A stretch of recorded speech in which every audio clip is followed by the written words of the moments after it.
اعوذ باللہ من الشیطان الرجیم، بسم اللہ الرحمن الرحیم۔ ہم کل بات کر رہے تھے جہاں سے جو آیت کا کانٹیکسٹ چل رہا تھا، یہ وہ احکامات ہیں جن کو آپ انلسٹ کر سکتے ہیں جب ہم ڈوز اور ڈونٹس کی بات کرتے ہیں، جب ہم اخلاقیات کو اپنانا چاہتے ہیں، جب ہم اپنے کردار کی تعمیر کرنا چاہتے ہیں۔ اور ایک بات یاد رکھیے، جب ہم بات کرتے ہیں نا کہ تبدیلی یعنی کیسے چینج آئے، یا ہم اکثر کہتے ہیں سسٹم خراب ہے، خاص طور پر پاکستان کی بات جب ہم کرتے ہیں تو یوزلی ہم کہتے ہیں سسٹم خراب۔ سسٹم کی اصلاح کی ابتدا فرد کی اصلاح سے ہوتی ہے، یاد رکھیے۔ کوئی بھی انقلاب، کوئی بھی خونی انقلاب، ٹھیک ہے، راتوں رات آنے والا انقلاب، وہ کبھی بھی دیر پا نہیں رہ سکتا کسی بھی سسٹم کو درست کرنے کے لیے۔ نبی صلی اللہ علیہ وآلہ وسلم بھی ایک انقلاب لے کر آئے تھے، لیکن وہ انقلاب ایسے نہیں تھا کہ راتوں رات کچھ لوگوں کو، کچھ سرداروں کو اریسٹ کر لیا گیا ہو یا ان کو قتل کر دیا گیا ہو اور ان کی جگہ جو ہے وہ ایک صالح شخص نے لے لی ہو اور اس نے پھر ڈنڈے کے زور پر شریعت کو نافذ کر دیا ہو اور سب نے اس کی پابندی کی اور سب بخوشی وہ کر رہے ہیں۔ ایسا نہیں تھا اور ایسا ہو نہیں سکتا۔ ہسٹری میں لوگوں نے اس چیز کی کوشش کی ہے، لیکن ان کو ناکامی اس لیے ہوئی کیونکہ وہ سسٹم کو کیوں نہیں چلا سکے، خاص طور پر ایک اسلامک اسٹیٹ کیوں نہیں بنا سکے، کیونکہ جن لوگوں نے قوانین کو فالو کرنا تھا وہ اس کو کرہن فالو کر رہے تھے، وہ اس کو اپنے دل کی رضا کے ساتھ نہیں کر رہے تھے۔ دل کی رضا کے ساتھ تبھی سسٹم فالو کیا جاتا ہے جب مائنڈ سیٹ بدلتے ہیں، اور مائنڈ سیٹ اوور نائٹ نہیں بدلتے۔ حقیقی انقلاب تبھی آتا ہے جب افرادی جو انفرادی قوت ہوتی ہے، وہ اقبال کہتا ہے نا، وہ کیا ہے شعر، میرے ذہن سے ایک دم سے اسکپ ہو گیا، لیکن اس کا مفہوم یہ ہے کہ جو قومیں ہیں وہ افراد سے مل کر بنتی ہیں۔ ایک رب ملت تنہا نہیں، ربط وہ والا نہیں، فرد قائم ربط ملت سے ہے، نہیں وہ والا نہیں ہے۔ ہاں وہ تو وہ دوسری طرف چلا جاتا ہے نا، وہ تو یہ ہے نا کہ پیوستہ رہ شجر سے امید بہار رکھ والی وہ نظم ہے، نہیں وہ دوسرا شعر تھا، میرے ذہن میں آئے گا تو میں بتا دوں گی۔ کہنے کا مقصد یہ ہے کہ اقوام جو ہیں وہ افراد سے مل کر بنتی ہیں، سسٹم افراد سے مل کر بنتا ہے، اسی لیے اللہ تعالیٰ نے قرآن کریم میں افراد کی تربیت پر زیادہ زور دیا ہے، اور اس کے بعد پھر یہ بھی بتا دیا کہ آپ سسٹم کیسے چلاؤ۔ پہلے فرد کی تربیت ہوگی، اس کے بعد سسٹم۔ 13 سال افراد کی صرف تربیت کی گئی، اور کون سی تربیت کی گئی؟ 13 سال افراد کی کون سی تربیت کی گئی ہے؟ جنگی بتائیے، اخلاقی تربیت کی گئی۔ نبوت کے پہلے 13 سال جو مکی افراد کے ہاتھوں میں ہے اقوام کی زنجیریں، ہر فرد ہے ملت کے افراد کے ہاتھوں میں ہے اقوام کی تقدیر، ہر فرد ہے ملت کے مقدر کا ستارہ، ٹھیک ہے، جزاک اللہ خیر، تقدیر ہے، ٹھیک ہے، زنجیریں نہیں ہیں۔ اللہ تعالیٰ نے 13 سال، جبکہ مسلمان چاہتے تھے ہم جنگ کریں، مسلمان چاہتے تھے ہمیں ذرا اجازت دی جائے جا کے یہ ابو جہل اور ولید بن مغیرہ جیسوں کے ہم سر کاٹ دیں، لیکن حضرت عمر وہیں پر بھی اسلام قبول کر چکے تھے، لیکن اجازت نہیں دی گئی۔ خواہش کا اظہار بھی کیا حضرت عمر نے اس بات پہ کہ کیا ہم غلط کریں، کیا ہم درست راستے پہ نہیں ہیں، ہم کیوں نہ بازور اس چیز کو کریں، لیکن نہیں اجازت دی گئی، کیونکہ جو معیار تھا اخلاقی تربیت کا وہ ابھی حاصل نہیں ہوتا۔ وہ صبر، وہ عمدہ اخلاق، وہ دوسروں کے حقوق دینے والے، وہ محبت کرنے والے، وہ انصاف اور عدل پر قائم رہنے والے، وہ گواہیاں نہ چھپانے والے، یہ سارے جتنے احکامات، اخلاقی احکامات آپ دیکھتے ہیں، یہ سارے کے سارے، بہت سارے اس میں سے بہت زیادہ سارے جو ہیں وہ مکی صورتوں میں آپ کو ملیں گے۔ سورہ نام بھی مکی صورت، ٹھیک ہے۔ سورہ بنی اسرائیل بھی مکی صورت، سارے تربیت کے احکامات. تو 13 سال اخلاقی تربیت کی گئی. جب ایک مضبوط جماعت بہترین اخلاق والی تیار ہو گئی، پھر ہجرت کے دوسرے سال جو ہے وہ ایک باقاعدہ ایک بڑا مارکا بدر کا جو ہے وہ پیش آیا. اس سے پہلے کچھ غزوات جو تھے چھوٹے چھوٹے وہ ہوتے رہے ہیں. یہ اور بات ہے کہ اس میں باقاعدہ جنگ کی جو ہے وہ نوبت نہیں آئی. باقاعدہ جنگ کی نوبت جو ہے وہ صرف غزوہ بدر میں آئی، یا اس سے پہلے غزوہ بدر اولا کہتے ہیں اس کو، وہ ایک چھوٹی سی جھڑپ تھی جو ہوئی تھی، ورنہ کوئی بڑی جنگ نہیں ہوئی تھی. تو پورے سمجھ لیجئے کہ 14 سال اخلاقی تربیت کرنے کے بعد انقلاب آئے. اور وہ بھی ایسے نہیں کہ کوئی ایک دم سے آ گیا ہو. اس کے بعد پھر کتنا عرصہ لگا، پھر آگے مکہ فتح ہونے تک مزید جو ہے وہ 6 سال جو ہے اس کا عرصہ لگا، اور پھر جو ہے وہ مکہ فتح ہوا اور مدینہ میں ایک پراپر اسٹیٹ قائم ہوئی. اور پھر اسی اخلاق پر جن کی تربیت ہوئی تھی، میجورٹی صحابہ جب زندہ تھے، تو آپ دیکھتے ہیں کہ اسلام نے پھر دنیا فتح کر لی. لیکن جب یہ اخلاق کم ہونا شروع ہوا، یہ تربیت کم ہونی شروع ہوئی، اور امت مسلمہ کے جو قائدین تھے انہوں نے صرف جو ہے وہ تلوار پر بھروسہ کرتے ہوئے، صرف جو ہے وہ اپنی ملوکیت پر بھروسہ کرتے ہوئے جنگیں لڑیں یا اسلامی ملت کو قائم رکھنے کی کوشش کی.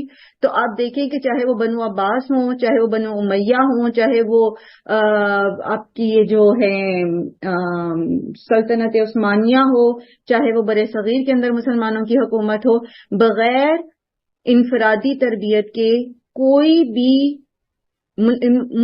امت مسلمہ کو ایک امت کی طرح، ملت کی طرح اس کو کھڑا نہیں کر سکا. اس کی بنیادی وجہ یہ تھی کہ افراد کی تربیت نہیں تھی. جوش اور ولولے میں آ کر تو جان قربان کرنا، جان دینا یا جان لینا آسان ہے میدان جنگ کے اندر. آپ کسی کو جذباتی کر دیں، چاہے وہ پازیٹیولی ہو چاہے نیگیٹیولی ہو، وہ اپنی جان دینے پہ بھی تیار ہو جائے گا، وہ لینے پہ بھی تیار ہو جائے گا. یہ انسان کے اندر یہ چیز ہے. لیکن مسلسل مستقل بنیادوں کے اوپر کام کرنا اور صبر اور استقامت کے ساتھ مشکلات کو گو تھرو کرتے رہنا انٹل انلیس کہ آپ اپنا پرپز حاصل کر لو، یا آپ اس راستے میں اپنی جان ہی دے دو، آپ کو طبعی موت ہی آ جائے، آپ کی زندگی اس میں لگ جائے، یہ تربیت کے بغیر نہیں ہو سکتا. اور اسی چیز کا فقدان ہے. جتنی بھی انقلابی تحریکیں اٹھی ہیں، آپ کے سامنے مثال ہوگی اخوان المسلمون کی. پتہ ہے آپ کو کون تھے اخوان المسلمون؟ کس کو پتہ ہے؟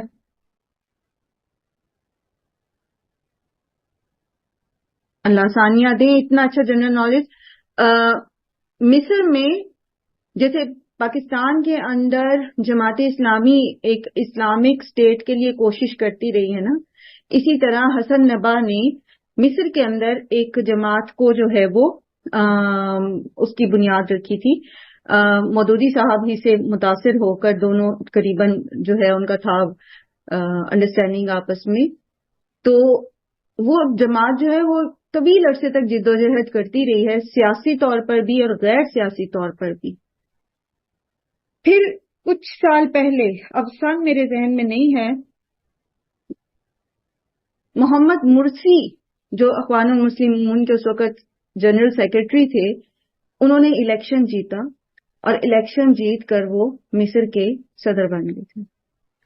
1 سال یا دو میرا خیال ہے 2.25 سال ان کی حکومت رہی ہے صرف. ان کی پارلیمنٹ کے اندر حفاظ تھے، ان کی پارلیمنٹ کے اندر بہترین انجینئرز، بہترین، خود میرا خیال ہے محمد مرسی جو تھے وہ غالباً میڈیکل ڈاکٹر تھے، ڈاکٹر محمد مرسی شاید ان کا نام آتا ہے، اور بہترین پارلیمنٹ تھی. لیکن دیگر جو پوری کی پوری عوام تھی مصر کی، اس میں سے بہت کم تھے جو دین کے حامی تھے.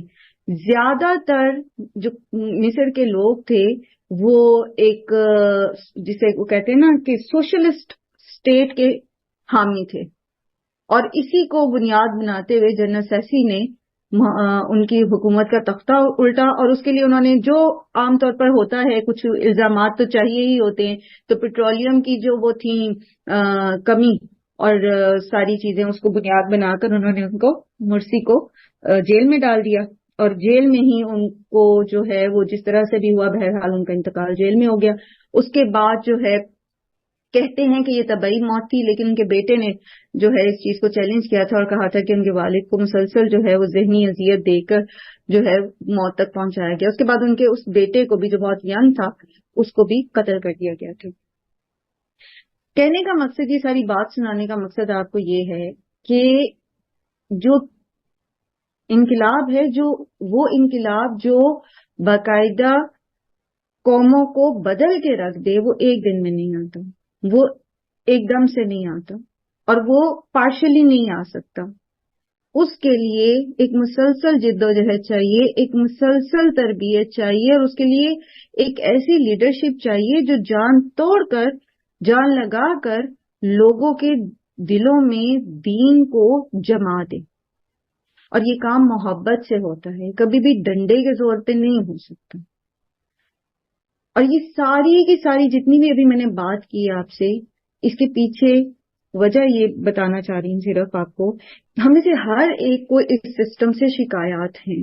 ہمارے نوجوانوں کو اس سسٹم سے شکایت ہے، ہمارے بوڑھوں کو اس سسٹم سے شکایت تھی، ہمیں بھی اس سسٹم سے شکایت ہے. لیکن ہم میں سے کوئی بھی خود کو نہیں بدلنا چاہتا، اپنی تربیت نہیں کرنا چاہتا. ہم میں سے ہر کوئی دوسرے میں نقص ڈھونڈنا چاہتا ہے، اپنی غلطی کو جسٹیفائی کرتے ہوئے سسٹم کے سر پہ اس کو ڈال کر.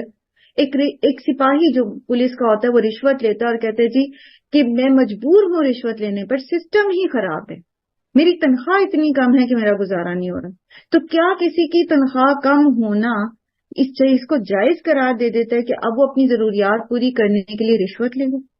یا یہ چیز اس کے لیے جائز ہو جاتی ہے رشوت لینے کے لیے کہ اس کے ارد گرد کے 10 لوگ رشوت لے رہے ہیں تو وہ بھی رشوت لے گا؟ سسٹم خراب ہے، تم کیوں خراب ہو رہے ہو؟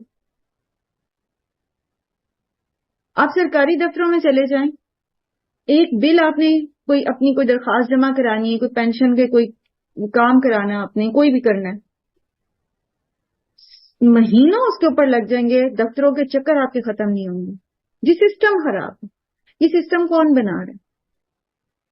وہ کلرک جو وہاں بیٹھا ہوا ہے، اس کے ارد گرد کے باقی کے کلرک بنا رہے ہیں. کون لوگ ہیں وہ ہمارے ہی بھائی، ہمارے ہی شوہر، ہمارے ہی ارد گرد کے لوگ نہیں ہیں.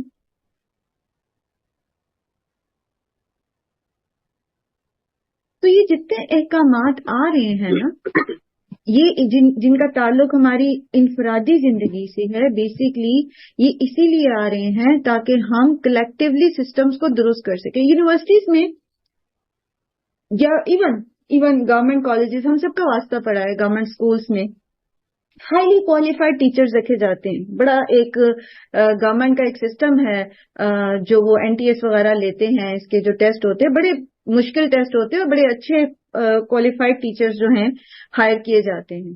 اب وہی ٹیچر اگر بیکن ہاؤس میں پڑھائے گا، تنخواہیں بھی کوئی کم نہیں ہے سرکاری اسکولوں میں اور سرکاری کالجوں میں، اب تو کافی عرصے سے بہت اچھی پے مل رہی ہے. وہی اتنی ہی کوالیفیکیشن والا جب بیکن میں پڑھائے گا یا LGS میں پڑھائے گا یا کسی اور ایسے اس میں پڑھائے گا پرائیویٹ سیکٹر میں، تو وہ اپنا بہترین دے گا. اور وہی جب سرکاری اسکول میں چلا جائے گا، جب اس کے سر پہ ڈنڈا نہیں ہوگا، جب اس کو پتا ہے کہ چونکہ میری ملازمت اتنی ہے مجھے کوئی ایکسپیل نہیں کر سکتا، اور اگر کوئی کوشش کرے گا تو میرے پاس جو لوپ ہول ہیں وہ میں اس سے فائدہ اٹھا سکتا ہوں. اور وہی ہائیلی کوالیفائڈ ٹیچرز قطعی بچوں پہ محنت نہیں کرتی. یہ میری آنکھوں دیکھے واقعی. تو پھر مسئلہ سسٹم کا تو نہیں ہے، مسئلہ تو افراد کا ہوا نا. تو افراد کی تربیت پر زور دیا گیا ہے. طریقہ بھی یہی ہے. اللہ تعالیٰ نے بھی انفرادی تربیت پہلے کی ہے، اس کے بعد آپ کو بتایا کہ اب آپ سسٹم کو ڈیزائن کرو. تو ہم سب اپنی اپنی جگہ پر، خاص طور پر جن کا پروفیشن ٹیچنگ ہے، ان کے تو ہاتھ میں لگامے ہیں. وہ تو چھوٹے چھوٹے ان کو جسے کہتے ہیں نا کچے وہ مٹی کے وہ دے دیے جاتے ہیں کہ اب ان کو آپ مولڈ میں ڈال لو اور آپ ان کی شخصیت کی تعمیر کرو. بچہ گھر میں آج کل، یا خیر ہمارے دور میں بھی ایسا ہوتا تھا جو مائیں خود نہیں کر پاتی تھیں، تو زیادہ تر دن کا حصہ جو ہے وہ صرف گھر میں کھاتا ہے اور سوتا ہے یا کھیلتا ہے. جتنا بھی تربیت کا ٹائم ہوتا ہے وہ اسکول میں، ٹیوشن میں یا سپارے والی باجی کے پاس گزارتا ہے۔ اگر یہ 3 لوگ، اسکول کی ٹیچر، ٹیوشن کی ٹیچر اور سپارے والی باجی، یہ 3 لوگ اپنی ذمہ داری سمجھتے ہوئے بچوں کی اخلاقی تربیت کریں تو کیسے تبدیلی نہیں آتی۔ 10 سال کو آپ ٹارگیٹ رکھ کے ایک نئی نسل پروان چڑھائیں، چلیں 15 رکھ لیں، ایک پوری نسل پروان چڑھائیں، پھر دیکھیں کیسے تبدیلی نہیں آتی۔ جی عالیہ۔ جی میم، السلام علیکم۔ وعلیکم السلام ورحمۃ اللہ۔ میم ابھی آپ نے ذکر کیا کہ کسی ڈپارٹمنٹ میں رشوت دینی پڑتی ہے۔ میرے ہسبینڈ کا میڈیسن کا کام ہے، تو ان کی کنسائنمنٹ وغیرہ باہر سے آتی ہیں چائنا سے، اور ایل سی اس کو کہتے ہیں کھلے گی اور سارا کچھ۔ اب یقین کریں جو بہت ایمرجنسی کی میڈیسن ہوتی ہیں اس کو اتنا لنگر آن کرتے رہتے ہیں کہ آخر آپ کو کچھ نہ کچھ دے کے اپنی پرائیورٹی پہ آپ کو کام کروانا ہوتا ہے، کیونکہ فیکٹری کا کام ہے جی، پروڈکشن ہوگی۔ تو یہ ہمارا سسٹم، اب وہی بات ہے کہ میرے ہسبینڈ اس کے لیے اتنا عرصہ لگا دیتے ہیں، جب بالکل کچھ نہیں ہو سکتا تو پھر مجبوراً کہیں نہ کہیں ان کو دینا پڑتا ہے پیسے کہ جلدی کام ہو جائے، اور اس طریقے سے۔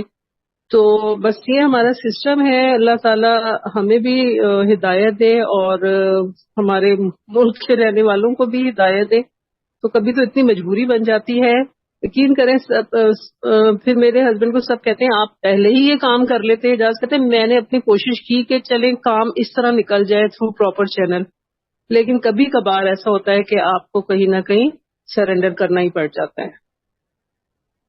چلیں ہم دعا کرتے ہیں اس چیز کے لیے اور ابتدا کرتے ہیں اس چیز کی کہ اگر پچھلی نسل کو ہم سدھار نہیں سکے تو ایٹ لیسٹ ہم آگے ایسی نسلیں لے کر آئیں جو ایماندار ہوں۔ ٹھیک ہے، اس کے لیے کچھ ایماندار لوگوں کو سیکریفائس تو کرنا ہی پڑے گا، لیکن یہ کہ انشاءاللہ آپ دیکھیں گے، کیونکہ اللہ تعالیٰ نے جو سسٹم بنایا ہے نا وہ ایسے تو نہیں بنا دیا۔ اللہ تعالیٰ نے پورا تربیہ کا ایک نظام اتارا نا قرآن میں۔ جب ہم نے اس کو فراموش کر دیا تو ہمیں یہ سارا کچھ دیکھنا پڑا، اور یہ ایک دم تو نہیں ہوا۔ یہ اگر صرف پاکستان کو ہی آپ اٹھا کے دیکھ لو تو جو آپ کی 72-75 سالہ جو ہسٹری ہے وہ ڈے 1 سے ہی اس کے اوپر رکھی گئی ہے بنیاد، اور اس میں ایماندار لوگوں نے شاید اتنی کوشش نہیں کی جتنی کرنی چاہیے تھی، اسی لیے برائی زیادہ مضبوط ہوتی گئی۔ اللہ ہمیں توفیق دے، اللہ ہمارے علماء کو توفیق دیں جو حق کے لیے آواز بلند کریں۔ اللہ تعالیٰ ہمارے ان لوگوں کو، ہم لوگوں کو اتنی توفیق دیں کہ جس پلیٹ فارم پر ہم آواز بلند کر سکتے ہیں ہم کریں، ہم اپنے عمل کے ذریعے تبدیلی لائیں۔ اللہ تعالیٰ ہم سب کو توفیق دیں، کیونکہ پیچھے بھی آپ نے بارہا پڑھا نا، یہ مضمون آیا ہے کہ تم نہیں کام کرو گے اللہ تمہیں لے جائے گا، تم اللہ کی فرمانبرداری نہیں کرو گے اللہ تمہیں وائپ آؤٹ کر دے گا، تمہاری جگہ دوسرے آ جائیں گے۔ اللہ تعالیٰ نے تو کام لینا ہے، اس دنیا کو ایسے ہی تو نہیں اللہ نے ختم کر دینا، اس میں تمام حجت تو ہونا ہی ہے۔ ایک وقت آئے گا جب اسلام پورے کے پوری اپنے شاندار جو اس کا سسٹم ہے اس کے ساتھ پوری دنیا کے اوپر راج کرے گا، وہ بھی تو انسان ہی لے کر آئیں گے نا۔ یہ اور بات ہے کہ اس کے لیے پھر حضرت عیسیٰ کا انتخاب کیا اللہ تعالیٰ نے، لیکن حضرت عیسیٰ کے پیچھے جو پوری آرمی ہوگی وہ آسمان سے تو نہیں اترے گی، وہ اس دنیا ہی کے لوگ ہوں گے، لیکن وہ ہم ہوں گے یا نہیں ہوں گے، ہماری نسلیں ہوں گی یا نہیں ہوں گی، that depends on this thing کہ ہم آج کیسی نسل پروان چڑھاتے ہیں۔ وہ اسلامی نظام قائم کرنے والوں کے کیمپ میں ہوں گے یا ان کے اگینسٹ ہوں گے۔ سو آگے کو دیکھیں، ابھی تو جو چل رہا ہے اس کو آپ ایک رات میں تو بدل نہیں سکتے، اور صرف اس کے اوپر بیٹھ کے رونے سے بھی کوئی فائدہ نہیں۔ اپنی کمر کس لیں اور آگے کی تیاری کریں۔ ایٹ لیسٹ اگر ہم ہماری زندگی میں یا ہماری اولاد کی زندگی میں یا ان سے آگے کسی بھی وقت یہ نہیں بھی ہوتا جو کچھ ہمیں پتا ہے کہ نبی صلی اللہ علیہ وسلم نے ہمیں بتایا ہے کہ یہ اس طرح اور اس طرح سے ہوگا، ایٹ لیسٹ ہم اللہ کے سامنے ہمارے پاس کوئی حجت تو ہوگی نا کہ جتنے لیول پر ہم کر سکتے تھے ہم نے ایفرٹ کی، ہم کچھ نہ کچھ تو اپنے حصے کا کام کر کے آئے ہی ہیں۔ چلیں واپس اپنے سٹارٹ کرتے ہیں اپنے ٹاپک کو۔ بیسیکلی یہ تربیہ کی آیات تھی، تو میرے ذہن میں یہ بات آئی کہ ہم اس چیز کو فوکس کر کے رکھیں کہ ہم نے تربیت کرنی ہے اپنی بھی، ٹھیک ہے، سب سے پہلے اپنی، پھر اپنی اولاد کی، پھر اپنے بہن بھائیوں کی، اپنے محلے میں، اپنے ارد گرد. تبھی میں آپ سے اکثر کہا کرتی ہوں اللہ آپ کے وقت میں برکت دے، بچے پکڑ لیں، کچھ اپنے ارد گرد سے بچے اکٹھے کر لیں، محلے کے بچے اکٹھے کر لیں، ان کو قرآن سکھائیں، ان سے باتیں کریں، ان کی اخلاقی تعمیر کریں، ان کو اچھی اچھی باتیں سکھائیں. اگر آپ کے اپنے بچے چھوٹے ہیں تو ان کے دوستوں کو بلائیں، ان کے ساتھ. اگر آپ بچوں کی پرورش سے فارغ ہیں، بچے اپنے گھر بار والے ہو گئے اور آپ کے پاس وقت ہے، تو یہ کام کریں، اس کے لیے وقت نکالیں. سارے دن میں آپ کو کتنا وقت نکالنا پڑے گا، لیکن ایٹ لیسٹ ہم میں سے ہر کوئی اگر 10 بچوں کی بھی تربیت کرتا ہے اور وہ 10 بچے آگے 10 خاندان بناتے ہیں، تو تبدیلی لازماً آئے گی، چاہے وہ کسی بھی لیول پر آئے، لیکن آئے گی ضرور انشاءاللہ. اللہ ہمیں توفیق دے. کل ہم نے جو آیات سٹارٹ کی تھی اس سے آگے آیت نمبر 152 پہ چلتے ہیں. وَلَا تَقْرَبُوا مَالَ الْيَتِيمِ، نہ تم قریب جاؤ مال یتیم کے، الا باللتی ہی احسن، مگر اس چیز کے ساتھ جو بہترین ہے. احسن کا مطلب ہوتا ہے سب سے زیادہ بہتر. افعل کے وزن پر ہے. افعل جو ہے یہ سپرلیٹو ڈگری ہے، تفضیل کا صیغہ کہتے ہیں اس کو، یعنی فضیلت دیا گیا، جس سے فضیلت دی جاتی ہے، یعنی سب سے زیادہ اچھا. یعنی آپ سب سے بہترین طریقے کے ساتھ یتیم کے مال کے پاس جائیں، اس کے علاوہ کسی بری نیت سے نہ جائیں. اور وہ اچھا طریقہ کیا ہو سکتا ہے؟ جیسے ہم نے پہلے بھی پڑھا کہ جو یتیم کی کفالت کرتا ہے، یتیم کے مال کو لک آفٹر کرتا ہے، اگر وہ امیر ہے یعنی خود بھی صاحب حیثیت ہے، پھر تو اسے اس مال میں سے کچھ نہیں لینا چاہیے.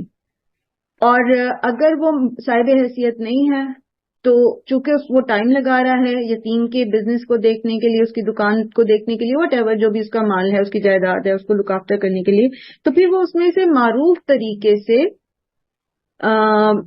تنخواہ لے سکتا ہے. جیسے اگر وہ کوئی مینیجر ہائر کرتا تو مینیجر کو وہ جتنی تنخواہ دیتا معروف طریقے سے، جو اس اسکیل پر یوزلی تنخواہ ہوتی ہے، اتنی وہ خود بھی رکھ سکتا ہے. پھر اسی طرح سورہ بقرہ میں ہم نے پڑھا تھا کہ یتیم کے مال کو اپنے مال کے ساتھ ملا کر بھی کاروبار کیا جا سکتا ہے. یعنی ایک شخص ہے، اس کا بھائی فوت ہو گیا، دونوں بھائیوں کے کاروبار الگ تھے، اب لیکن دونوں کی نوعیت ایک ہی تھی کاروبار کی. اب اس شخص کے لیے ممکن نہیں کہ ایٹ دا سیم ٹائم 2 جگہوں پر کاروبار کو مینج کر سکے. تو اب جو اس کے یتیم بھتیجے کا مال ہے، یعنی اس کے مرحوم بھائی کا کاروبار ہے، وہ اس کو ایمرج کر سکتا ہے. لیکن یہ ایمرج کرنا اس کا کیسے ہونا چاہیے؟ پورے ریکارڈ کے ساتھ. یعنی وہ اس کو پورے ریکارڈ رکھے گا، اس کی ڈیٹیلز رکھے گا، اس کو جو ہے وہ جب تک اس کا بھتیجا جو ہے وہ بڑا نہیں ہو جاتا، تو جب تک وہ پورے بڑا نہیں ہو جاتا تب تک جو ہے وہ اس کا پورا ریکارڈ مینٹین کرے. اور پھر پیچھے ہم نے پڑھا تھا سورہ نساء میں کہ جب نکاح کی عمر کے قابل ہو جاتا ہے، باشعور ہو جاتا ہے، اور وہ اس کو آزما لے کہ ابھی اس قابل ہو گیا کہ یہ مال کو اپنے کو سنبھال سکتا ہے، تو پھر وہ اس کا پورا جو ڈیٹا ہے، جو اس کی تعلیم پر خرچہ آیا، جو اس کے ویسے خرچے ہوئے، جو سارا کچھ تھا، وہ اس کو سائڈ وائز پورا مینٹین کر کے ریکارڈ اس کے ساتھ رکھ سکتا ہے. تو یہ ہے احسن، یتیم کے مال کو اس طرح سے وہ لگا سکتا ہے. کب تک؟ حتی یبلغ اشدہ، یہاں تک کہ وہ اپنی جوانی کو پہنچ جائے. اور یہ جوانی کو پہنچنا یعنی بلوغت کو پہنچنا، اور صرف بلوغت کو نہیں پہنچنا بلکہ جیسے بھی میں نے سورہ نساء کی آیت کا ریفرنس دیا آپ کو، اس چیز کو بھی جج بھی کرنا کہ اس کو شعور آیا کہ نہیں مال کو ہینڈل کرنے کا. بعض اوقات ایسا ہوتا ہے کہ آپ ایک ٹین ایجر کو جو بالغ ہو گیا ہے، اس کو آپ اس کا مال، اس کا کاروبار ہینڈ اوور کرتے ہیں، اس کو سمجھ ہی نہیں ہے، وہ ایسے ہی اڑا دیتا ہے، سب کچھ تباہ کر دے گا. تو احسن میں پھر کیا ہے کہ یہ بھی دیکھیں کہ اس کی تربیت آپ نے کی اس طرح کی، اس کو اس قابل بنایا کہ وہ مالی امور کو سمجھ سکے. وَأَوْفُوا الْكَيْلَ، اور پورا کرو ناپ کو، وَالْمِيزَانَ، اور تول کو، بالقسط، ناپ تول کو انصاف کے ساتھ پورا کرو. قرآن کریم میں سورہ مطففین میں جو ہے ناپ تول میں کمی کرنے والوں کے لیے ویل کی جو ہے وہ سزا بتائی گئی ہے. اللہ تعالیٰ فرماتے ہیں ویل للمطففین الذین اذا اکتالوا علی الناس یستوفون واذا قالوہم او وزنوہم یخسرون. ایسے لوگوں کے لیے جو ناپ تول میں کمی کرتے ہیں ویل ہے. ویل ہلاکت کو بھی کہتے ہیں، ویل تباہی کو بھی کہتے ہیں، ویل جہنم کی ایک وادی کو بھی کہتے ہیں. وہ جو جب لوگوں سے لیتے ہیں تول کے تو پورا پورا لیتے ہیں، اور جب وہ ان کو دیتے ہیں وزن تو پھر اس میں کمی کرتے ہیں. یعنی ناپ تول میں لیتے ہوئے تو پورا پورا لیتے اور جب دینا ہو تو کم کر دیتے ہیں. متفف جو ہے، تف جو ہے کہتے ہیں بالکل مائنیوٹ سا وزن، بالکل جو محسوس بھی نہ ہوتا ہو، ہلکا سا. مثلا 1 گز کپڑا ناپتے ہوئے کپڑے کو تھوڑا سا کھینچ دینا، وہ کتنے سینٹی میٹر کھینچتا ہوگا وہ کپڑا، لیکن یہ کہ یہ اس میں شامل ہے. یعنی اتنی سی کمی بھی کرنا، بالکل کچھ سینٹی میٹرز کی کمی کرنا. دودھ بیچتے ہوئے اس میں 1 لیٹر کے اندر آدھا گلاس پانی ملانا یا اس سے بھی کم پانی ملانا. معمولی سی ملاوٹ، معمولی سی ناپ تول میں کمی، اتنی کہ شاید جو خریدے اس کو بھی پتہ نہ چلے، اس کو بھی شبہ بھی نہ ہو. جب اتنی سی کمی ناپ تول میں کرنے والوں کے لیے ویل ہے، تباہی. یعنی انہوں نے خسارے میں ڈال دیا اپنے آپ کو، دنیا اور آخرت میں انہوں نے گھاٹے کا سودا کیا. تو پھر مجھے بتائیے کہ وہ جو بڑے بڑے ہاتھ مارتے ہیں، لمبے لمبے ہاتھ، ان کے لیے پھر کیا ہوگا؟ انسان کے اچھے اخلاق اور اس کی اقدار کے لیے ضروری ہے کہ وہ ناپ تول میں پورا دینے والا ہو. اور یہ صرف ایک فرد کی بات نہیں ہوگی، یہ پھر آپ کی پوری جو انڈسٹری ہے، پوری جو آپ کی معیشت ہے، یہ اس کی بنیاد ہے. آپ کی کرنسی جو ہے، آپ کی اس کی جو ویلیو ہے، آپ کی جو ٹریڈنگ ہے، ٹھیک ہے، آپ جو ایکسپورٹ کرتے ہو، آپ جو امپورٹ کرتے ہو، آپ کی جو پرچون کی دکانیں ہیں، آپ کی جو تھوک کی دکانیں ہیں، پورا کا پورا جو آپ کا بزنس ہے، فائنینشیل سٹرکچر ہے، یہ اس کی بنیاد ہے. ٹھیک ہے، تو کیا حکم دیا گیا؟ وَأَوْفُوا الْكَيْلَ وَالْمِيزَانَ بِالْقِسْطِ. اور کیسا پورا کرنا ہے کہ اس کے اندر تک جتنی تو اتنی سی معمولی سی ذرہ برابر بھی کمی بیشی نہ ہو. لا نکلف نفسا الا وسعها. ہم تکلیف نہیں دیتے کسی نفس کو مگر اس کی وسعت کے مطابق. یہ جو احکامات دیے جا رہے ہیں یہ ایسے نہیں ہے کہ تم انہیں پورا نہ کر سکو. کوئی بھی شرعی حکم، چاہے اس کا تعلق حلال سے ہے، حرام سے ہے، انفرادی زندگی سے ہے، اجتماعی زندگی سے ہے، معیشت سے ہے، معاشرت سے ہے، کوئی بھی ایسا حکم نہیں ہے جو انسان کر نہ سکے. اسی لیے آپ دیکھیں حتیٰ کہ عبادات بھی، جب انسان بے ہوش ہوتا ہے، جب وہ چھوٹا بچہ ہوتا ہے، جب وہ سو رہا ہوتا ہے، آپ صلی اللہ علیہ وسلم نے فرمایا 3 لوگوں کے اوپر سے قلم جو ہے وہ اٹھا لیے گئے ہیں. 3 لوگوں کے اوپر سے قلم اٹھا لیے گئے ہیں. چھوٹا بچہ ناسمجھ جو ہوتا ہے، مجنون اور سویا ہوا شخص، کیونکہ انہیں نہیں پتا کہ ان کے ارد گرد کیا ہو رہا ہے، ان کی سمجھ اس میں کام نہیں کرتی. اور سوئے ہوئے شخص میں پھر آپ بے ہوش کو بھی لا سکتے ہیں، کوما میں جو ہے اس کو بھی لے سکتے ہیں. تو ان سے پوچھ گچھ نہیں ہوگی کسی بھی معاملے کی. لا نکلف نفسا الا وسعها، کیونکہ ان کی استطاعت ہی نہیں ہے انڈرسٹینڈنگ کی، تو ان سے پوچھا بھی نہیں جائے گا. اسی طرح اللہ تعالیٰ نے تمام جتنے بھی احکامات شریعت کے اتارے ہیں وہ ایک عام انسان. وَإِذَا، اور جب کل تم بات کرو تم، فَعْدِلُوا تو عدل کرو، وَلَوْ كَانَ ذَا قُرْبَىٰ اور اگرچہ ہو وہ قریبی رشتہ دار. جب تم بات کرو تو عدل اور انصاف کی بات کرو، اگرچہ وہ انصاف کی بات، وہ گواہی تمہارے رشتہ دار کے خلاف ہی کیوں نہ پڑتی ہو، تب بھی تم حق کا ساتھ دو. یہ بھی احکامات پیچھے ہم پڑھ کے آئے ہیں کہ حق کے ساتھ کھڑے ہو جاؤ، خواہ سامنے تمہارا باپ ہے، بھائی ہے، ماں ہے، کوئی بھی ہے، تم نے حق کا ساتھ دینا ہے.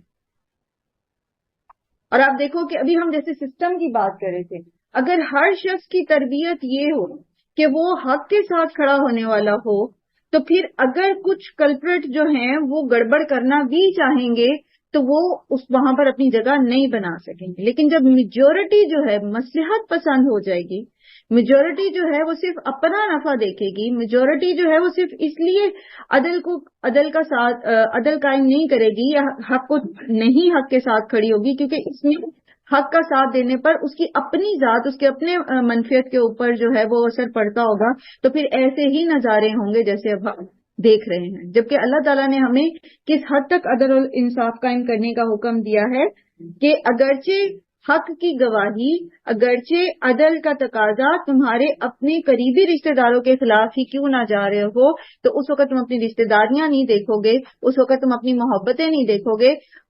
ایک اور جگہ آتا ہے کہ اگر تمہارے اپنے خلاف ہی کیوں نہ جا رہا ہو، یعنی جیسے ہم نے سورۃ النساء میں پڑھا تھا نا، یا ایھا الذین آمنوا کونوا قوامین بالقسط، یعنی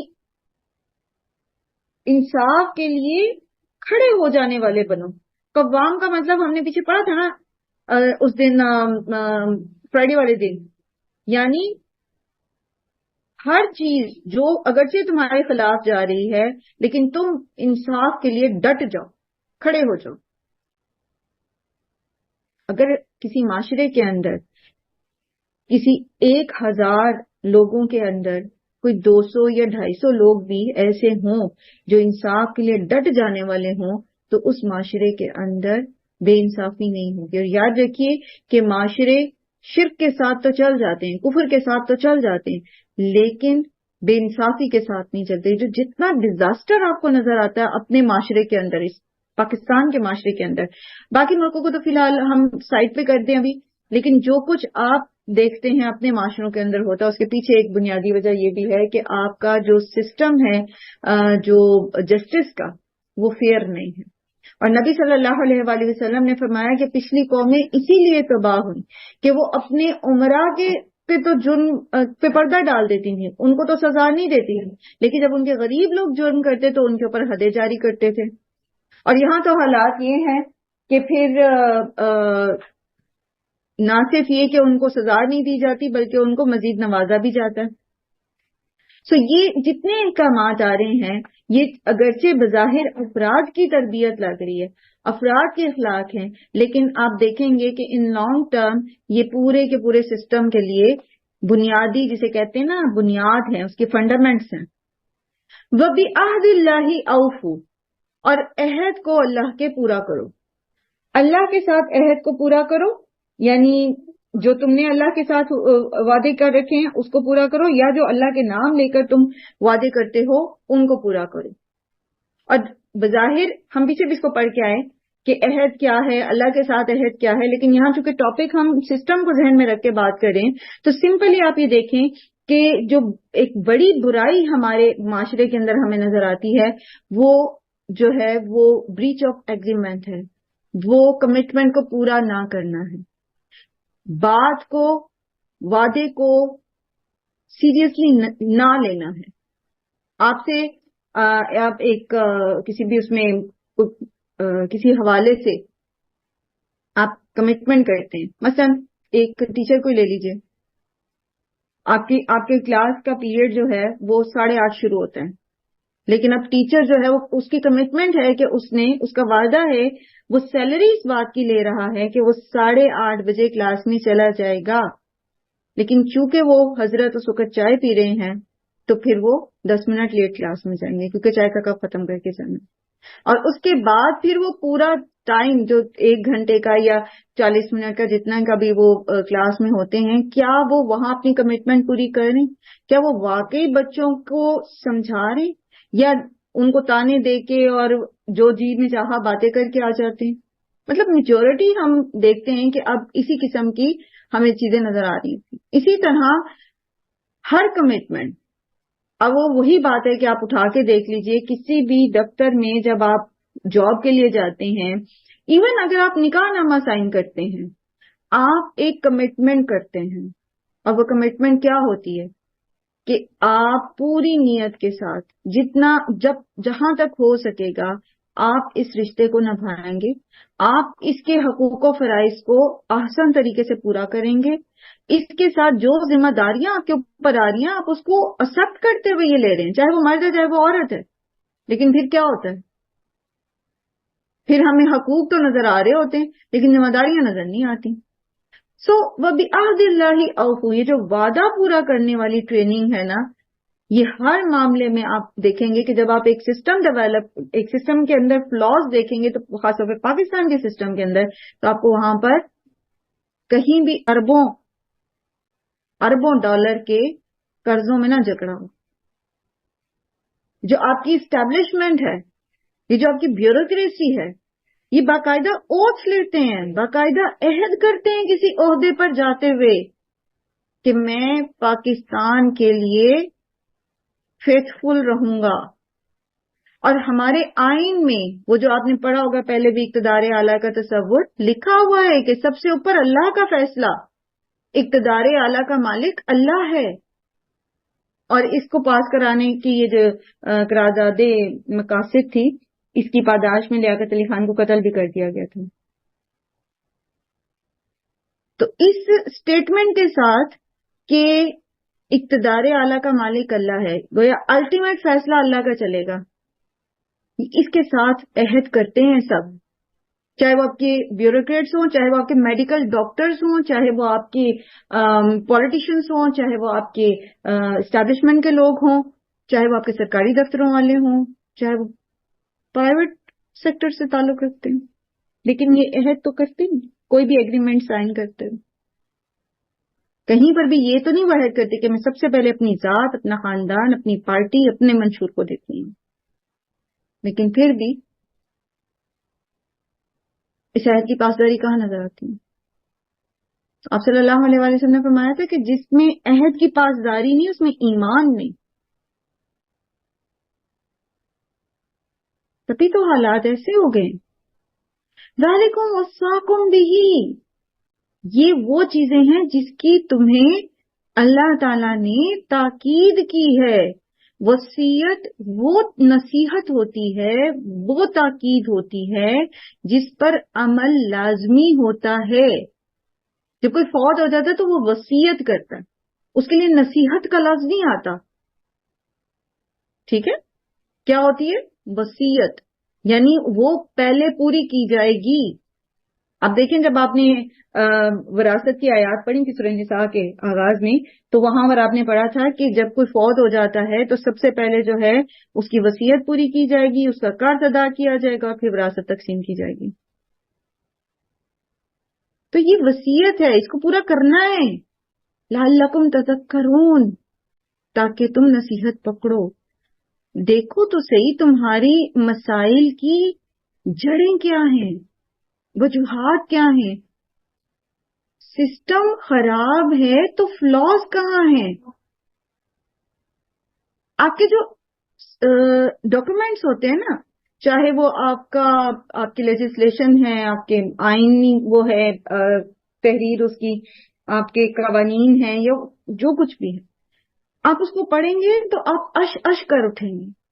مزدوروں کے حقوق کی بات اور عورتوں کے حقوق کی بات اور مظلوموں کے اور یتیموں کے اور فلاحی ریاست اور یہ اور اللہ کا اقتدار اعلیٰ ماننا اور اسلام کو اسٹیٹ کا دین بنانا، مذہب اناؤنس کرنا، اس میں کہیں کچھ گڑبڑ نہیں لکھی ہوئی.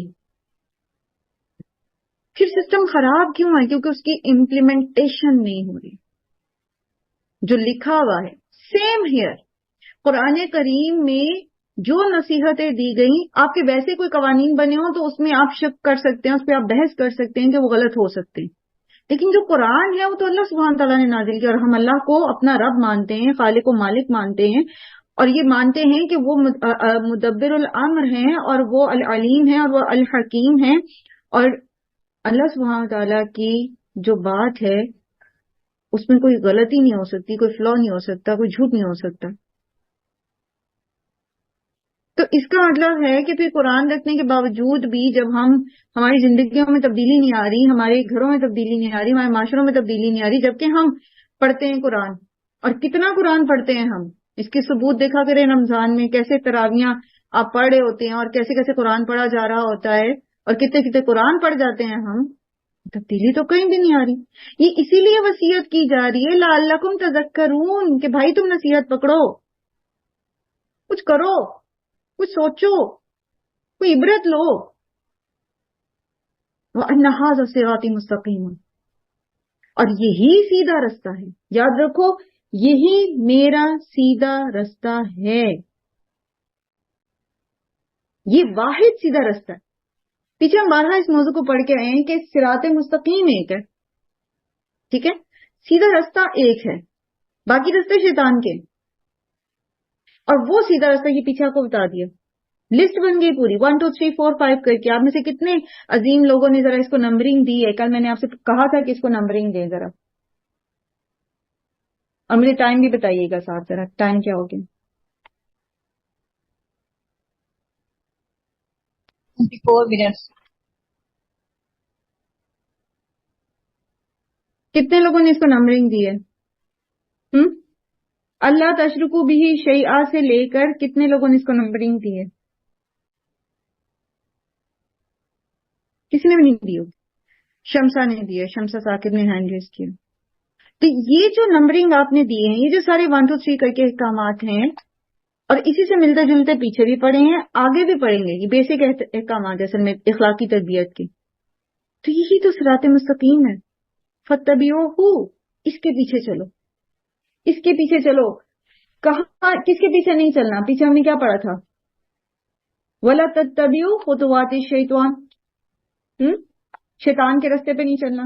اور کس کے پیچھے نہیں چلنا؟ ہم نے کیا پڑھا تھا؟ میجورٹی کے پیچھے نہیں. احوا کے پیچھے نہیں چلنا.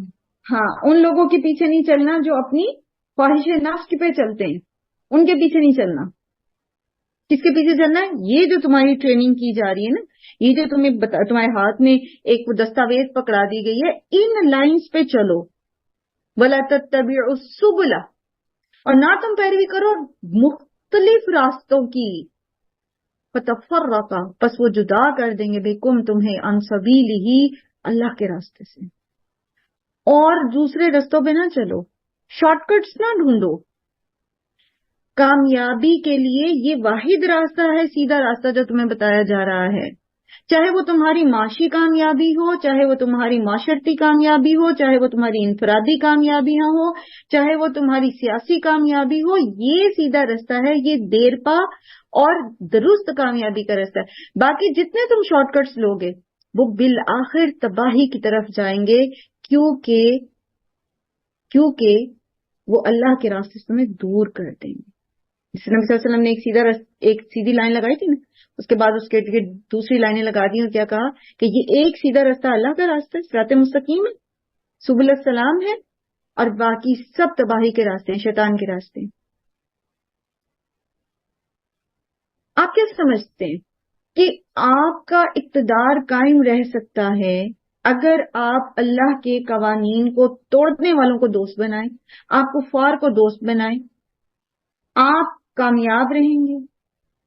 کس حد تک کامیاب رہیں گے؟ کامیابی کو بھی تو دیکھیں آپ کو کون سی مل رہی. 10 سال حکومت کے، اس کے بعد کہاں ہوں گے؟ کسی جیل میں، کسی پھانسی کے پھندے پہ، کسی ہسپتال میں. کیا مل جائے گا؟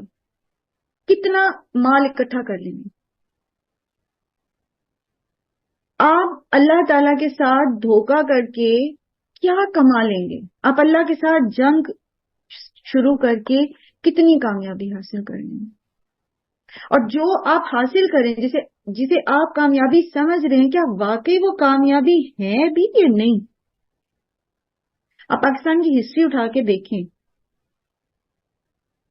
میرے کہنے کی ضرورت نہیں ہے، چاہے وہ اسٹیبلشمنٹ میں سے لوگ تھے، چاہے وہ پولیٹیشنز تھے، کیسا ان کا انجام ہوا، کیسا انہی کی اپنی اولادوں نے ان کو قتل تک کیا، کیسے ان کو پھانسی کے پھندے تک پہنچایا گیا، کیسے پورے خاندان ان کے تباہ کیے گئے، ان کو ختم کر دیا گیا. انہی آقاؤں نے جنہوں نے پہلے ان کو اقتدار کی کرسی پر بٹھایا تھا، بعد میں پھانسی کے پھندے پہ بھی پہنچا دیا.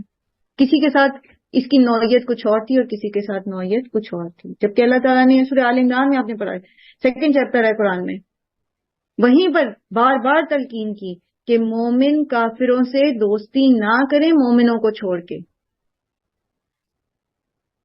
کافروں سے دوستی کر کے مومنوں کو نقصان نہ پہنچائیں. وہ کبھی تمہارے دوست بن ہی نہیں سکتے، وہ تمہارے خیر خواہ ہو ہی نہیں سکتے.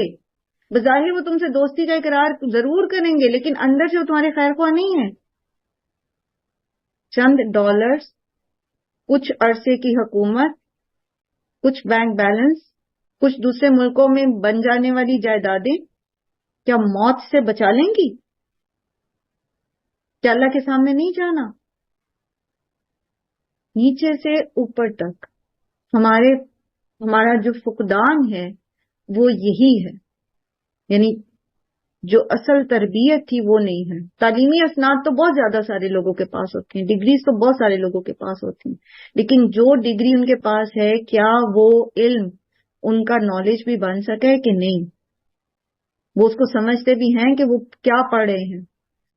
یہاں تو ماسٹرز اسلامیات میں ماسٹرز کرنے والے اسٹوڈنٹس چیٹنگ کر رہے ہوتے قرآن کے پیپر میں. اللہ ہم پہ رحم کرے. کیا سیکھ رہے ہیں، کیا پڑھ رہے ہیں، کیا کر رہے ہیں؟ ہمارے نزدیک کامیابی کیا ہے؟ اللہ ہم پہ رحم کرے، اللہ ہمیں معاف کرے، اللہ تعالیٰ ہم سب سے درگزر کرے.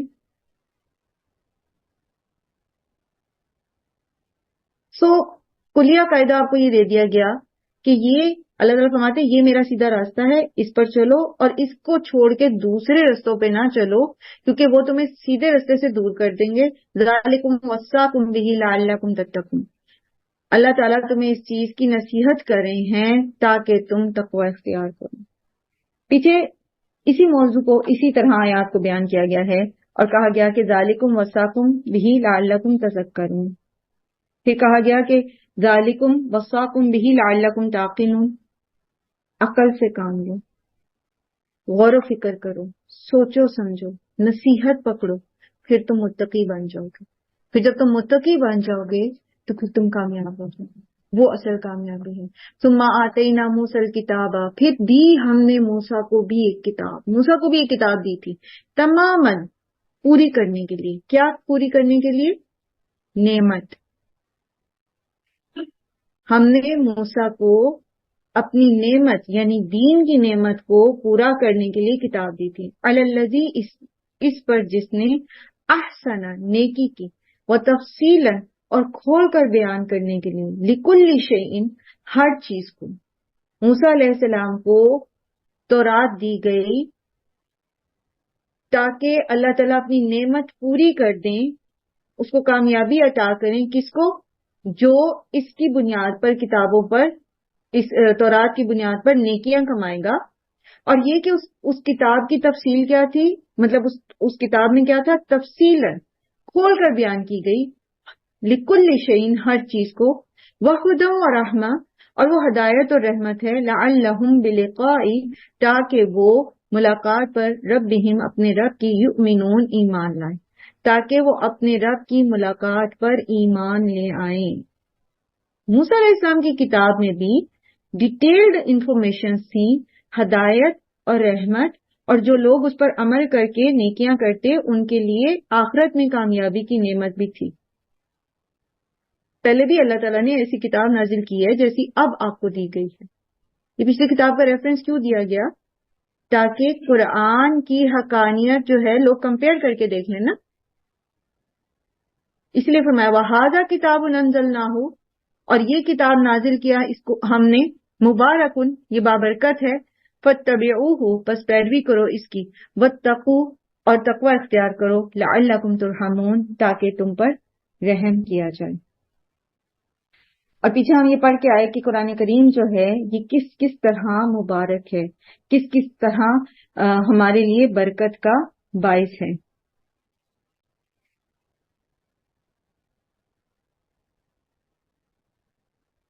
اب دیکھیے کہ یہاں موسیٰ علیہ السلام کی کتاب کا ذکر کیا گیا اور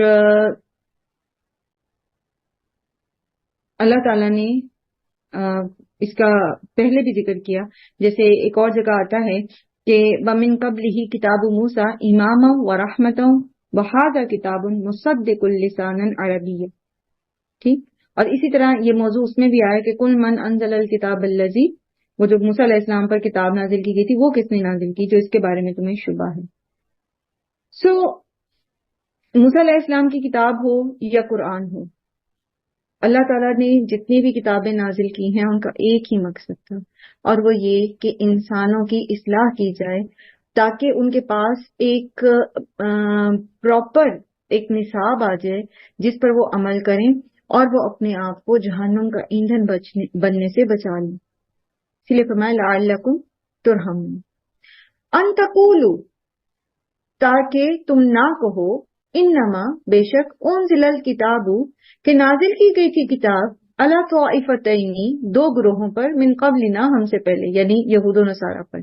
مشرکین مکہ سے کہا جا رہا ہے کہ یہ جو کتاب تمہارے اوپر نازل کی گئی ہے، جو قرآن نازل کیا گیا ہے، یہ اس لیے تمہیں دیا گیا تاکہ تم یہ نہ کہو کہ ہم سے پہلے دو گروہ جو تھے ان پر کتاب نازل کی گئی، وَإِن كُنَّا، اور بے شک ہم، ان دراستہم، پڑھنے پڑھانے سے اس کی درس و تدریس سے، لغافلین، البتہ غافل ہیں، ہمیں نہیں پتا کتاب کیا ہوتی ہے، ہمیں نہیں پتا اس میں کیا احکامات تھے، کیونکہ ان میں ایک طویل عرصہ ہو گیا تھا نا. حضرت اسماعیل علیہ السلام کے بعد کوئی نبی یہاں عربوں میں نہیں آیا تھا، مکہ میں کوئی اور نبی نہیں آیا تھا، تو ان کی یہ حسرت تھی اور یہ کہا کرتے تھے کہ ایسی کوئی کتاب ہمارے پاس ہوئی تو ہم شاید زیادہ، جیسے آگے آیت میں بھی ذکر آئے گا، ہم زیادہ ایمان لانے والے ہوتے. تو ان سے کہا جا رہا ہے کہ یہ کہتے کہ اللہ کے سامنے جا کے حجت دیتے کہ بھی وہ یہود و نصارہ کے پاس کتابیں تھی، وہ پڑھتے پڑھتے، ہمیں تو پتہ ہی کچھ نہیں، ہمیں تو جو سنا سنایا دین ملا تھا، ہم تو بس اسی پہ چل رہے تھے. تو یہ کتاب تمہارے اندر نازل کر دی گئی ہے اتمام حجت کے لیے. او تقولوا، یا تم کہو، لو انا، اگر بے شک ہم، انزلہ نازل کی جاتی علینا ہم پر، الکتاب کتاب، لکنہ البتہ ہوتے ہم، اہدا بہت زیادہ ہدایت یافتہ، منہم ان سے. اگر ہمارے اوپر یہ کتاب نازل کی جاتی تو ہم ان سے کہیں زیادہ اللہ کے فرما بردار ہو جاتے. فقط جاءکم، پس تحقیق آ گئی اب تمہارے پاس، بیناتن، کھلی دلیل، من ربکم، تمہارے رب کی طرف سے، وہدی و رحمہ، اور اس میں ہدایت بھی ہے، اور جو اس کے اوپر عمل کرے گا اس کے لیے رحمتیں بھی ہیں. اب تو تمہارے پاس کتاب آ گئی.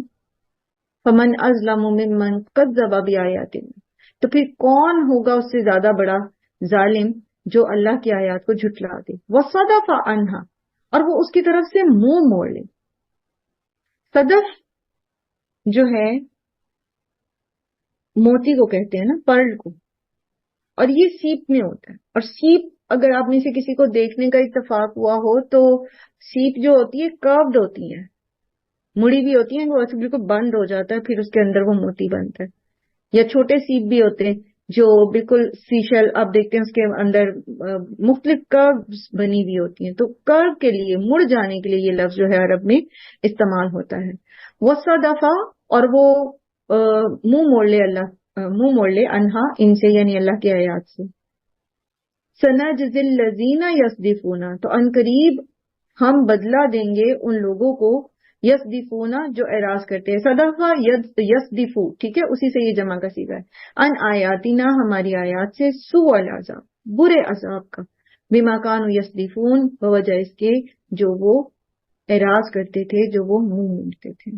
قرآن کریم اتمام حجت کے لیے نازل کر دیا گیا ہے. یہ صرف اس دور کے لیے نہیں تھا، یہ آج بھی اتمام حجت کے لیے. نبی صلی اللہ علیہ وآلہ وسلم نے فرمایا قرآن یا تو تمہارے حق میں گواہی دے گا یا تمہارے خلاف. گواہی تو دینی ہے قرآن نے. کس کے حق میں گواہی دے گا؟ جو اس کو پڑھنے والا ہوگا، جو اس کو سمجھنے والا ہوگا، جو اس پہ عمل کرنے والا ہوگا، جو اپنی زندگی کو اللہ کی فرما برداری میں لگائے گا، اس کی روشنی میں اپنی زندگی گزارے گا. اور کس کے خلاف گواہی دے گا؟ جس میں اس سے اعراض برتا. تو اللہ تعالیٰ فرمائے فمن اظلم ممن کذب بآیات اللہ وصدف عنہا، تو اس سے بڑا ظالم کون ہوگا جو جھٹلائے اللہ کی آیات کو اور اس سے اعراض برتے. دیکھیں مشرکین مکہ قرآن کو اللہ کی کتاب نہیں مانتے تھے، اللہ کا کلام نہیں مانتے تھے، وہ اس کو جھٹلاتے تھے. وہ کہتے کہ یہ نعوذ باللہ محمد صلی اللہ علیہ وسلم نے خود سے لکھ لیا ہے، خود سے بنا لیا ہے. اگر ان سے یہ کہا جا رہا ہے کہ جس نے ہماری آیات کو جھٹلایا اس سے منہ موڑا، جس کو مانتے ہی نہیں، جو محمد صلی اللہ علیہ وسلم کو نبی نہیں مانتے تھے، اس کے لیے برا عذاب ہے، شدید عذاب ہے. ایک تو عذاب ہے، اوپر سے عذاب کو ڈیفائن کرنے کے لیے بھی سو کا لفظ آیا. سمجھ لیجیے سخت مار ہے اس کے لیے، سخت سزا ہے.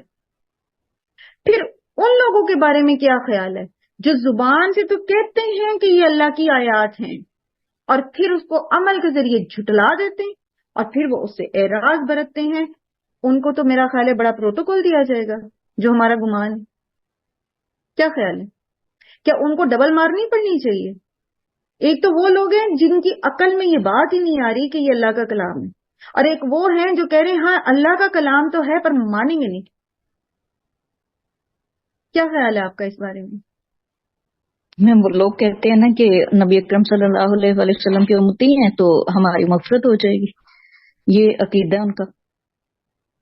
مجھے ایک بات بتائیں، زندگی کے 23 سال نبی صلی اللہ علیہ وآلہ وسلم نے جد و جہد کی، دن رات ایک کرتی، راتوں کو بھی دن کو بھی ہر لمحے اتنا اپنے آپ کو کھپایا لوگوں کو سکھانے میں، ان کی تربیت کرنے میں، جنگوں میں.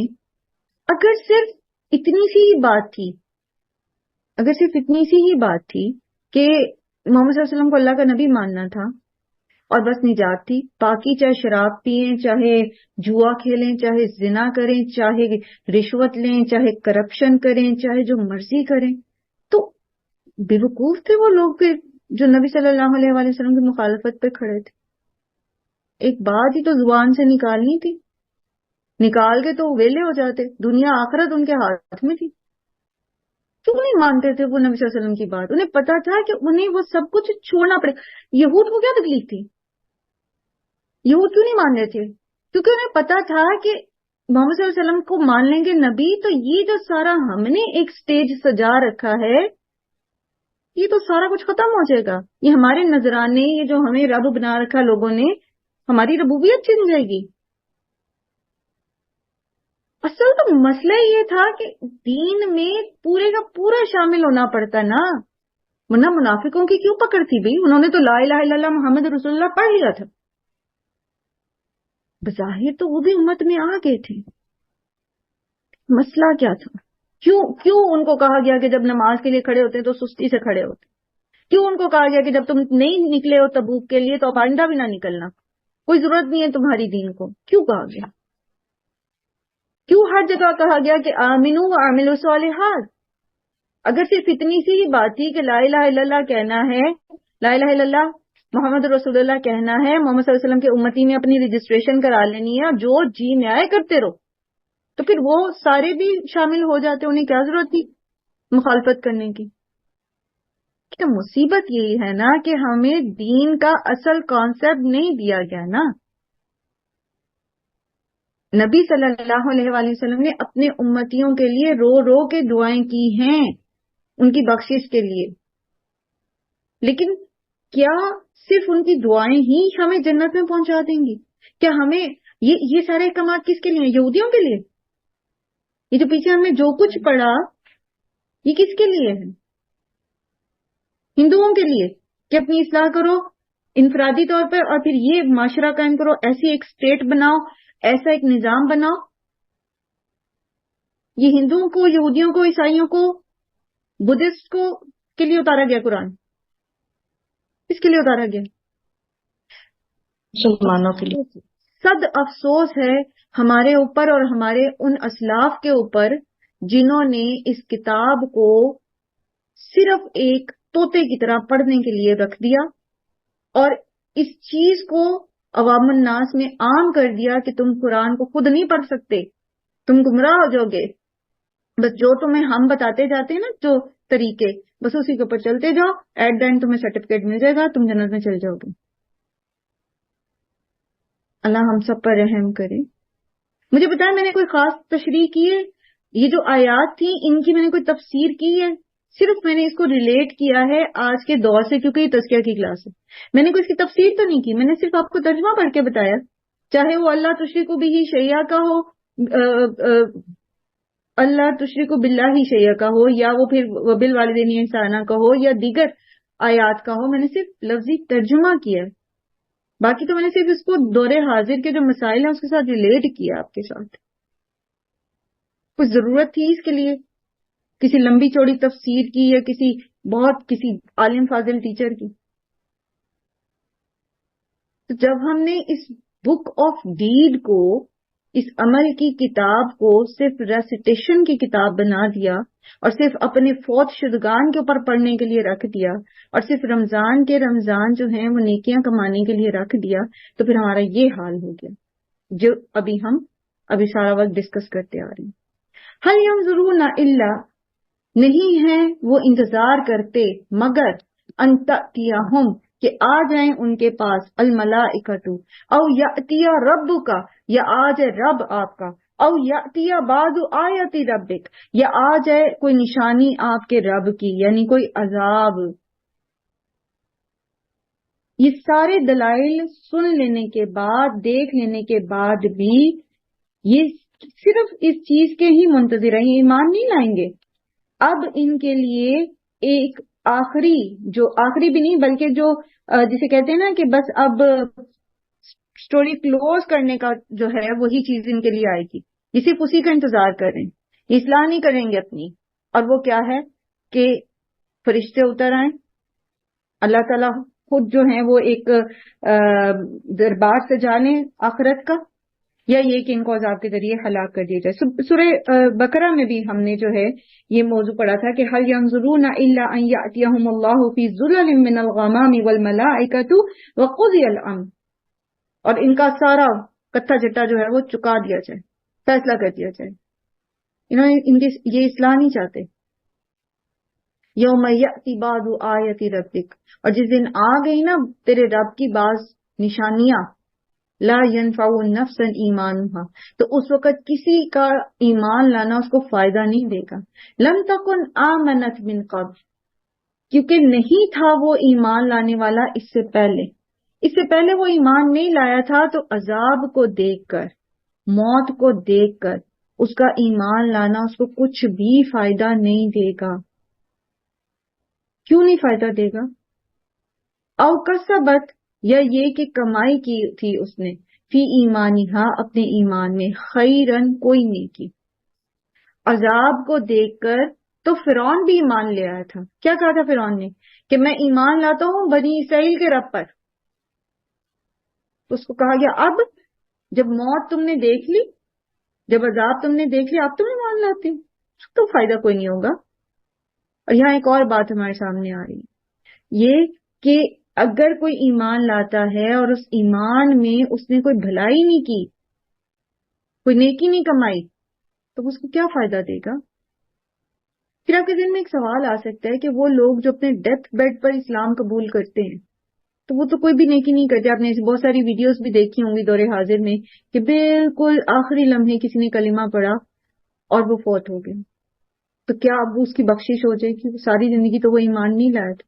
تو ایک بات یاد رکھیے، ایک چیز ہے عذاب دیکھ کر ایمان لانا، اور ایک ہے اپنے ہوش و حواس میں اپنی رضا مندی سے ایمان لانا. اور اپنے ہوش و حواس میں اپنی رضا مندی سے ڈیتھ بیڈ پر بھی ایمان لانے کی توفیق اللہ تعالیٰ اسی کو دیتے ہیں جس کے اندر خیر ہوتی ہے. اللہ تعالیٰ کو پتا ہے کہ کون کیا ہے اندر باہر سے. اللہ کو فرعون کا بھی پتا تھا نا کہ یہ کیا کر رہا ہے، اور اگر اس کو بچا لیا جائے گا تو پھر اس نے کیا کرنا ہے، پھر اس نے پلٹ جانا ہے.